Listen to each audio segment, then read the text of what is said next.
Hello, everyone. My name is Dalal, and welcome to Popcorn and Soda, the show where we discuss all things movies, pop culture, and so much more. As always, I want to thank each and every one of you for making me a small part of your day. Yes, a brand new year is upon us. As we look forward to all the amazing movies that are to come out in the year of 2024, it is also the time where we reminisce and look back at some of the best movies of the year that has just passed. 2023 was a great year for movies, and of course, coming after that pandemic, cinema, movies, Hollywood, the strike, the writer's strike, there was a lot that happened this year. But I still want to give credit to all the filmmakers, the directors, the actors, producers, everyone on the teams, the staff, everyone that makes movies possible, because there were some really great movies that came out this year. So this is the first time that we're doing a list of my favorite movies of this past year on this channel. So some housekeeping. I'm not going to do a top 10 because I know that's usually what you see on YouTube. Top 10 best movies, top 10 worst, top 10 this, top 10 that. I think top 10's it's too much, because then it's almost like there's hundreds of great movies, but I feel like for me the best way that this is going to work is a top 5, because there are a lot of great movies that I watched this year that sadly didn't make the cut, but there are 5 that stood out to me, and I want to highlight those 5 because I think those are movies that you should watch as well if you haven't. So let's get started with number 5. My 5th favorite movie of the year of 2023 is actually the last movie that I watched in 2023, The Ironclaw. Alright, I am a massive fan of professional wrestling. I grew up watching wrestling as a kid, and it was one of the first forms of media and entertainment that I actually ever watched, so I was hooked. I had older brothers, younger brother, my dad loved it. It was like a family bonding thing. And if you are aware of the world of professional wrestling, you are aware of the family, the Von Erichs. They are one of wrestling's, they're I don't want to say the wrestling royalty, but they're one of the true founding families of wrestling, with the McMahons, the Von Erichs, the Harts, the Ortons, the Rhodes, and the Guerreros. There's so many wrestling families, and the Ironclaw focuses on the tragic story of the Von Erichs, because their story is a very tragic one, as it's almost been known as the cursed family, where tragic events happen one by one to the entire family. And what I really enjoyed about the Ironclaw is it's not even really about wrestling. Wrestling is the canvas in which the story is told on, but it's about humanity, it's about brotherhood, it's about toxic masculinity, it's about living your own life rather than what your destiny or your family background kind of thrusts you into. And I love this movie. It's with movies, it's one of those things where different movies, different subject matters, they all hit us different, right? So for someone like myself, this movie is about the Von Erich family in the movie, which of course includes, Michael, David, Carrie, Kevin, Fritz Von Erich, their mother. And I grew up in a family full of boys as well. There's 4 of us. I have 3 other brothers, and this movie is largely about a tale of brothers who are all trying to succeed in this family business in Texas that is set by their father, Fritz Von Erich, to be world champions in the crazy world of professional wrestling. And I love this movie because it's an A24 movie, and I love A24. It's quite possibly my favorite studio because they focus more so on the story of people rather than getting lost in big budgets, effects, all of that. And I think that's why people relate to A24 movies, is because they really focus on everyday things that we all go through. And The Ironclaw was a movie that spoke about those things that I mentioned, and led by the amazing Zac Efron, who I think is on his way of becoming an absolute superstar in Hollywood. He already is, but his film choices recently have really shown that Zach's on a trajectory in which he's a very serious actor, and he leads this film in such an amazing way because one by one, sadly, the movie, it's based on the true events, so there are a lot of very deep subject matters that happen without getting into spoilers, of course. Amazing cast. Jeremy Allen White, one of my favorite actors. Harris Dickinson. It's a who's who, and I love that because these are really good, solid actors. The reason why this is in my top five favorite movies of the year is, again, it's not a wrestling movie. It's a movie about things that I personally have gone through myself in my life, and watching it from my lens, it really, the humanity of these characters, it really stuck with me. And there's this one scene, it's fair to say it's probably my favorite scene of the entire year for any movie that I've seen. I'm not gonna give any spoilers again, but there's a scene where Zac Efron's sitting down, his character of Kevin Von Erich, who is the leading man of the movie, watching his kids play football. And I know it's one of those things where you may just be like, what do you mean? He's just sitting down watching football? But this context behind that scene, and as he's watching his kids play football, he's just crying, staring into the camera. And that scene just crushed me. Oh, I remember in the theaters, I had a tear coming down my face. And that's what I love about movies. Movies that make you feel, and movies that feel as in that they're a story about anyone. And that is why I absolutely love The Ironclaw, because I think it's a movie that anyone should watch about, again, dangers of toxic masculinity, living in a world where it's not okay for men to cry, where it's frowned upon to, show any emotion or anything of the sorts. I think that this movie tackles that in a very sensitive, sincere way that shows that it's okay to be a man and to feel or to cry, to have dreams, to not want to do something that, is being thrusted upon you. And the Ironclaw delivered. Scott Derrickson, the director, killed it in this movie. And that is why the Ironclaw is number 5 on my list of my favorite movies of 2023. All right. So we got the hot and heavy and the deep movie out of the way. Let's go into number 4. Number 4 is a movie that is very different. And again, it makes you feel, but in all the most charming and beautiful ways. And that is Wonka. Another confession about me, one of the very first movies I ever watched in English was Willy Wonka and the Chocolate Factory. So whether there's a bias or not, I don't know. But I've always grown up loving that movie. I've probably seen that movie.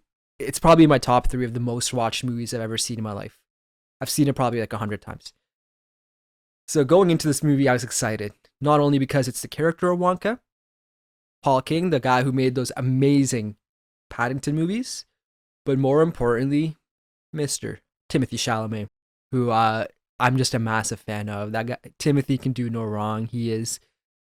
I feel like this generation's DiCaprio. I feel like he's on his way, and that's not fair to say to Timmy, because he is his own person. But Timothy Chalamet is a powerhouse of an actor. He can do all sorts of genres, and Wonka does not disappoint.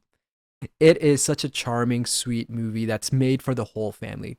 It's not a movie where it's just, oh, it's for kids or it's for adults. It's for everyone.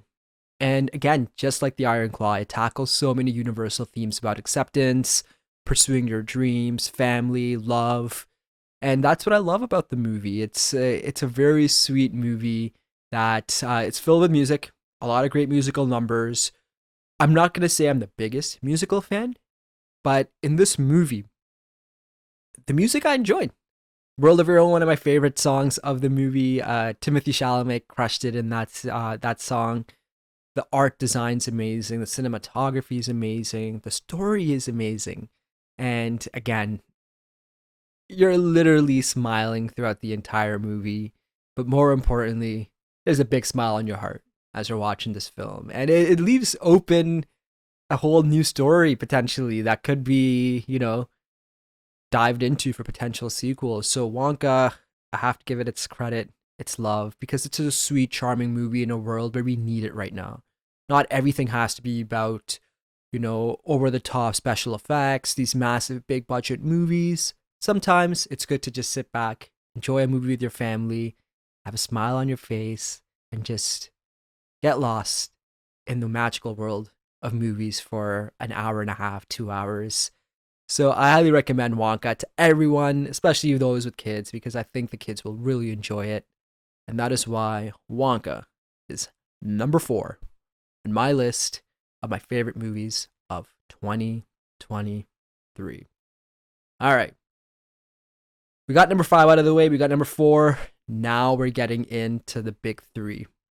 And it's so difficult for me to rank movies because I feel like movies, every time you watch them, you can have a different experience with them. And sometimes a movie that you really enjoyed it the first time, you may not like the second, or vice versa. So coming up with this list was a very difficult one for me because I'm usually not about that. I'm all about, freedom of expression when it comes to movies. Something you may like, I may not. Something I like, you may not. And that's the power of cinema. So again, it's difficult for me to rank these 3, but these were the 3 movies that I knew the second I watched them that they were special. Number 3 on my list, Christopher Nolan's Oppenheimer. This is going to be Christopher Nolan's crown jewel because not only is this massive, big budget movie with some of the best actors working in the industry today, it is truly almost like an art house movie where there's very minimal to no special effects in the movie at all, and it all relies on amazing acting and just amazing scope of a story. And of course, the movie, it was Barbenheimer, the summer of Barbenheimer, which saved cinema, of course, with Oppenheimer and Barbie, the double feature. And this movie's amazing. Literally sitting in the theater watching this on an IMAX screen, my mind was blown. I'm a massive fan of Christopher Nolan. I think he is one of the few directors, if not the only director, that is a marquee by himself, where it's a Christopher Nolan movie, it's going to be an event movie. And this is a different movie because it's coming off of Tenet, which is one of my favorite movies of his. And it's not as sci-fi and an original idea. It's based on Robert J. Oppenheimer, the creator of the atomic bomb. And it's based on a story, the book, American Prometheus. Nolan just crushes it in this, and Cillian Murphy as Oppenheimer crushes it in this. This is an ensemble piece that is built around the main cast of Cillian Murphy, Robert Downey Jr., Emily Blunt, Florence Pugh's in it as well, who I just absolutely love. This is storytelling at its finest. In a movie where you don't see any guns being fired or anything of the sorts like that, it creates such a tense, crazy atmosphere throughout the movie. And it's just one of those films altogether that is a masterpiece. And on top of that, Ludwig Göransson's amazing score. Oppenheimer is a must-watch for everyone. I truly believe this is a must-watch for everyone. And I think this is going to be the year where Mr. Christopher Nolan wins his Oscar for Best Director. Heck, I think this is going to be Best Film. And I do think Cillian Murphy is the front runner to win the Oscar. Great movie, great atmosphere, great suspense, and at the end of the day, it shows you the dark side of the world, really. Things that people are willing to do, things people are willing to sacrifice, things people think may be right at some point of their life, but when they look back at it, they think of it as a mistake. Oppenheimer is one of those movies. It is such a breath of fresh air, and it's an event movie. It's the highest grossing biopic of all time, almost raking in $1 billion. And credit to Christopher Nolan. He does it again. He is such a beautiful filmmaker, and he is such a maestro at his work that Mr. Nolan just killed it with this movie. So for me, just alone for that detonation scene, which happens almost midway through the movie, you need to watch this movie. The tense, the suspense in that theater, I just remember literally clutching onto the like the armrests of my seat at the theater because that scene is so powerful. And it's just no pun intended with the explosion, but it is one of the best scenes I've seen all year, if not in the last 5 years. So number 3 on my list, my favorite movies of the year, Christopher Nolan's Oppenheimer. All right. Number 1 and number 2. This is a very difficult decision, but I had to go back to how I felt after I left the theater after watching these movies because number 2 could easily be number 1 and number 1 could easily be number 2. Number 2 on my list of my favorite movies of 2023, Saltburn, directed by Academy Award winning Miss Emerald Fennell, starring Barry Keoghan and Jacob Elordi, Rosamund Pike, Richard E. Grant, Alison Oliver. It is one of the best original movies I have seen in the last decade. It is such a blast, and I feel like everyone that watches this movie comes out talking about 3-4 different scenes and how they felt in those scenes and the theater reaction of those scenes. No spoilers, bathtub, graveyard, dancing, and just the brotherhood between Jacob Elordi and Barry Keoghan, the big twist in the movie. This movie, I kid you not, is one of my all-time favorite movies. And that's why it hurts me to put this as number 2 on my list. But when I walked out of the theater, the only reason why this movie is not number 1 on my list is the last 30 minutes of the movie. I still don't know if they work for me. When I watched the movie, I was hooked. But then there's a series of events that happen in the last 30 minutes, which I'm just like, I don't want to say it destroys my appreciation of the movie, but it was something very unique and something very different. And it was this domino effect of chain events. And I still don't know how to feel about it after watching it a second time. But I have to give credit when credit's due. And this movie made me feel. And my favorite part of the movie isn't even all those buzzworthy, trendy topics that everyone talks about, whether it's the bathwater scene, the grave scene, the ending scene. It's honestly the relationship between Oliver and Felix, played by Barry Keoghan and Jacob Elordi. It's like this brotherhood of both needing each other, this codependency. And you watch those two guys, especially Barry Keoghan to Oliver, one way, shape, or form, maybe not in that specific way or in that specific scenario, we've all been Oliver. We all want to be accepted. We all want to be fitting in. We all want to be, part of the cool kids or just whatever, right? We've all been part of that in some way, shape, or form in any part of our life.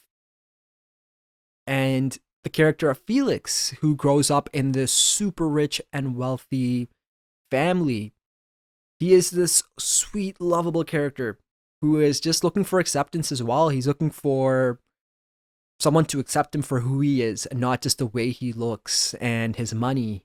And that's where Barry Keoghan and Jacob Elordi just create magic because they create this brotherhood between the two of them. And Jacob Elordi's character in this movie is my favorite character of the year because he's such a sweet character. He's got this external look of a Greek god that, of course, everyone knows Jacob Elordi looks like. But his acting, and I think this was a big introduction to the mass public for Jacob Elordi. Of course, he's on Euphoria, which is one of the biggest shows on HBO. But this movie, I think, puts Jacob Elordi on another stratosphere. I'm such a big fan of his. And I said this in my review of Saltburn as well. Jacob Elordi in this, again, to me, does what Brad Pitt did in Fight Club. The aesthetic, the look, the vibe. And I think that Jacob Elordi is he is an amazing, amazing actor. And what else can be said about Barry Keoghan? He is such an amazing, versatile actor. I know people kind of focus that he plays these creepy characters, these weirdos, but even if he does, he's so good at them because he makes you believe in the character and he makes you feel for the character. I bet if you ask Barry Keoghan, of course he'll say, Oliver's got quite a few issues, but you sympathize with Oliver. You truly do, and it's all about how far are you willing to take your obsession, your lust, your desire to be wanted. And that's what I love about this movie. It's a relationship between those two characters. Emerald Fennell, what else can be said about her? She is a powerhouse. She is an original thinker, and I love that because this story is so well crafted. And again, the only reason why this is not number one on my list is because of that ending, because it's a very polarizing ending. And it's not for everyone. That I know. You can ask 5 different people, they'll all tell you that they either liked it or they didn't. And that's great. I think that's the beauty of cinema, it truly is. But for me, I still don't know if that ending worked. But this movie's so good, I'm still willing to put it at number 2, if not number 1, because of just how magical of a performance that Jacob and Barry give in this movie. So number 2 on my list of my favorite movies of 2023, Saltburn. All right. As a recap, before we get into number 1, here are my movies so far. Number 5, The Ironclaw. Number 4, Wonka. Number 3, Christopher Nolan's Oppenheimer. Number 2, Saltburn. And before we reveal my favorite movie of the year, comment below, guys. I would love to hear your favorite movies of the year list. I'm curious to see if any of the movies I mentioned are on your list, or just if you agree with my list. Are there movies that you think that I've missed on my list? I would love to hear your thoughts. So please comment right below and do share what you thought about your favorite movies of the year. All right. My number 1 favorite movie of the year for 2023 is Godzilla Minus One. What can I say about this movie? Wow. This is a movie that I didn't even know was coming out until like the month before it came out. Godzilla is my favorite kaiju. He is like one of my favorite movie characters, this fictional character of Godzilla that's ever been created to me. I love the character of Godzilla. I always have. Whether it's the old school, like, Japanese Godzilla films, or, the 98 Godzilla, or even some of the recent Monsterverse, the Titan, Monarch, all those movies. I'm a fan of those as well. But this movie, what it does is something that I've never seen a Godzilla movie do, where a film is called Godzilla, but the human characters outshine Godzilla in this movie. Where, again, just like the Ironclaw, Godzilla is the canvas of which the story is being told on, but the actual story is about the characters in this movie and the craziness that they're dealing with. It's set in like post World War II era, and it follows a few years after it of a group of characters in terms of them coming back from the war, and it's largely based on our protagonist Shikishima, who is a kamikaze fighter, like a plane fighter, and it follows his journey of post-traumatic stress disorder, coming back from the war, pretty much losing his entire family, and him trying to get back into the world, because in the movie like this, it shows that the war doesn't end on the battlefield. War comes back with you, and our main character struggles with that throughout the movie. But Godzilla.